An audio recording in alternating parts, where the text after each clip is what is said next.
नन्ही तितली और रोशनी का राज। एक खूबसूरत बाग में एक नन्ही तितली रहती थी। इसका नाम चमुफ था। चमू बहुत रंगीन थी, लेकिन इसका दिल बहुत छोटा सा था। वो हर चीज से डरती थी।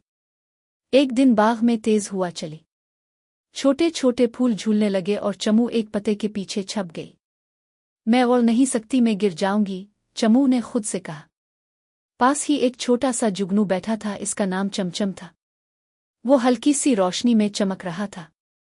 चमचम ने मोहब्बत से कहा, डरो नहीं चमू, आसमान बहुत बड़ा है, लेकिन तुम्हारे पर ख्वाबों से भी बड़े हैं। चमू ने हिम्मत की, अपने नन्हे परों को हिलाया और आहिस्ता आहिस्ता हुआ में उड़ने लगी। शुरू में वो लड़खड़ाई, कभी नीचे होती कभी ऊपर, लेकिन चमचम उसके साथ साथ हो रहा था और बोलता गया। हर परवाज गिरने से शुरू होती है। चमू ने हिम्मत नहीं हारी।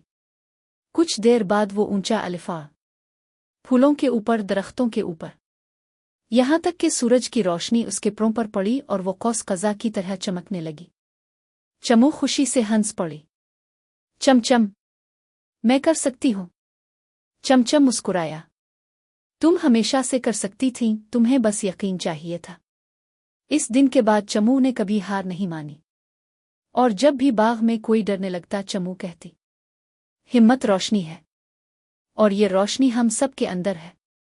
सबक: हिम्मत हमेशा खौफ से बड़ी होती है। बस एक छोटा सा यकीन काफी है।